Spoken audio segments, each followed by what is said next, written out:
So let's start with the formation of this task force. I think we all need to remember that while I think we would agree that this is a very disappointing ending, this started out as a very good and noble idea with the best of intentions. The whole concept was, because there are two property owners basically between High Street and the Armory, to get those two entities together and collaborate for a vision for what not only could happen on the waterfront, but also at the college's holdings at Stepney, so that we can have a comprehensive plan that was done in one piece, emphasizing connectivity and development that builds out that part of our community so that it's compatible with what we already love and enjoy about the town.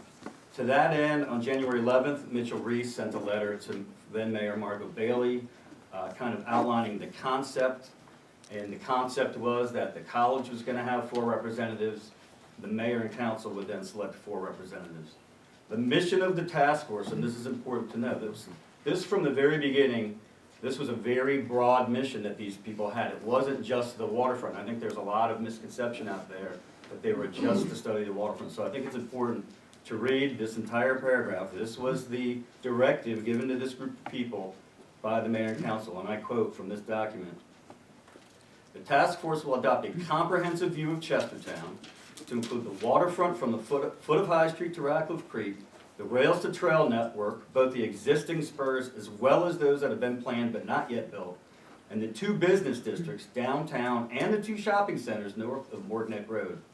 We will also ask the task force to consider Washington College and how the students, faculty, and staff can make even greater contributions to economic activity and civic engagement, as well as the ever-growing number of arts organizations and businesses, to see how the development of this unique community can serve the future growth and development of Chestertown. Recognizing the limited ability of either the town or the college to contribute financing to build out what will be recommended, the task force will be asked to solicit proposals from private investors and to gauge the feasibility of securing state and federal grants and philanthropic gifts to realize the options that they propose." That is a very ambitious mission to give 8 volunteers and ask them to do that in 6 months' time.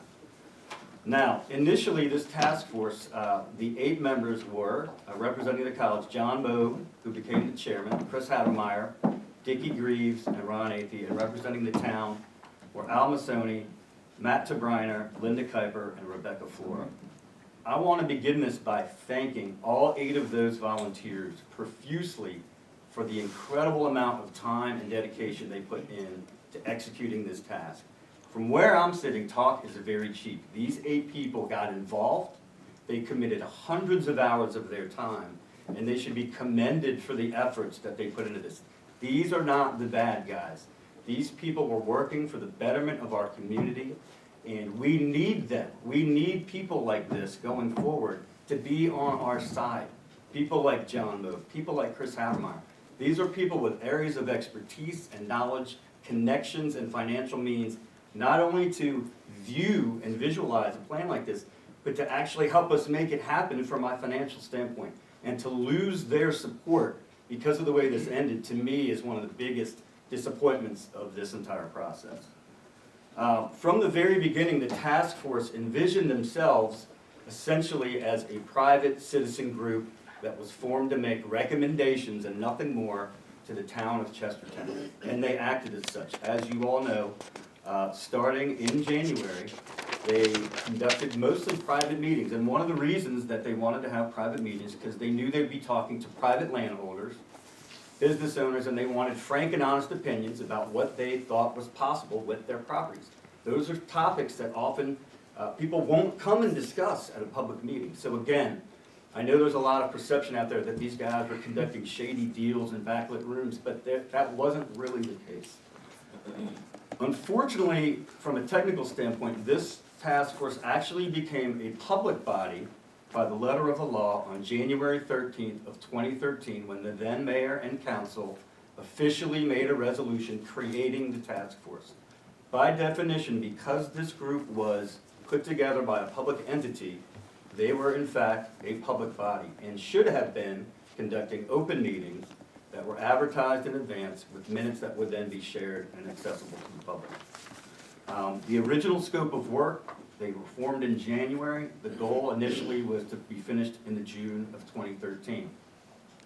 I think a lot of suspicions were raised for whatever reasons when they came to the mayor and council and said, look, we have, this scope is too broad for this time frame and we want to push it back.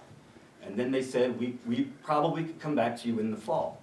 And then when the fall came and went and they still hadn't issued a report, I think that raised some eyebrows and why are these people being so secretive and why is this taking so long? And to that end, on December 26th of 2013, a public information request was issued by the Kent County News. An opinion was sought from the state of Maryland, the compliance board, and I don't know the technical name. But they pretty quickly issued a finding that in fact this was a public body and they should have been keeping minutes and the public should have been informed of when their meetings had.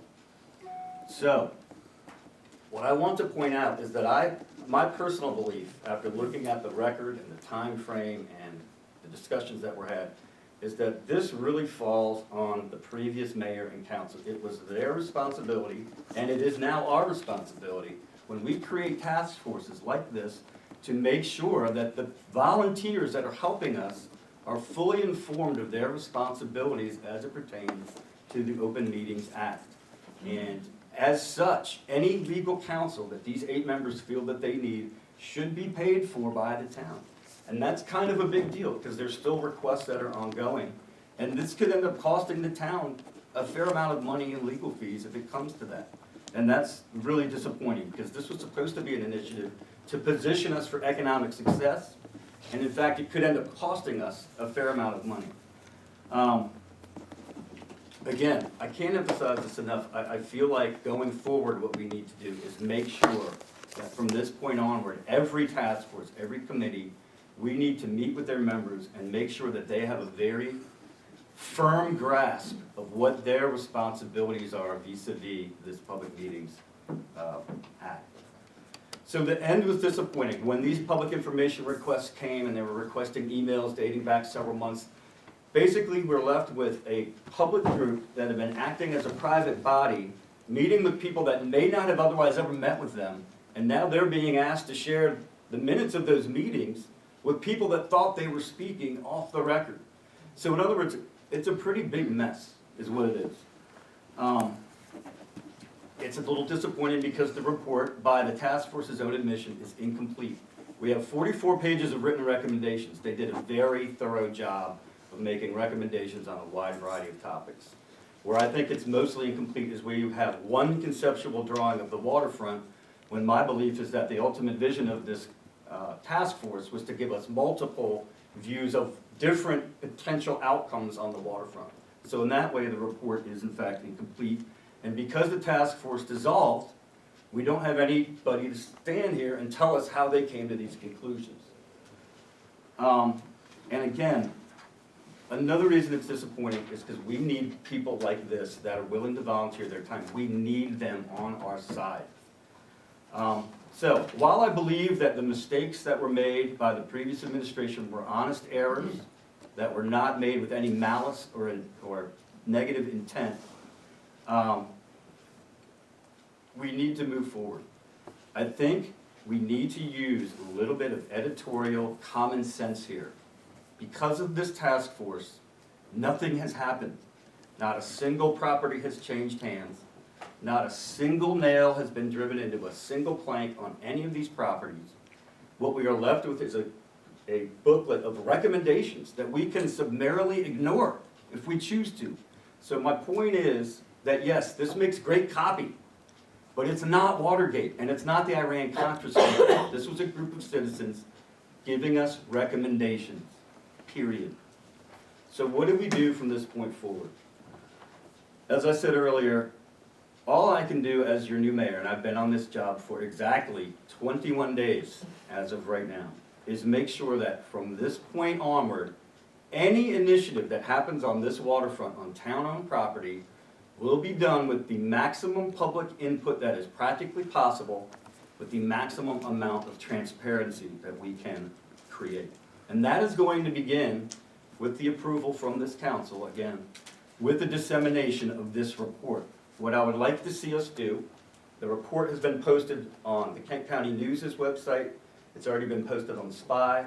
It is live on our website, and because it is kind of a longish document, we also put a Cliff Notes 12-page version with just the bullet points, without the supporting literature, which is 12 pages long. So I would urge every member of the public to read this report that is interested, and I would like us to set up essentially a public hearing style meeting where the community will be invited to basically come and give us your feedback. Let us know what parts you thought were very strong in the report. Let us know if there are ideas that you thought were off the wall and that we shouldn't proceed upon.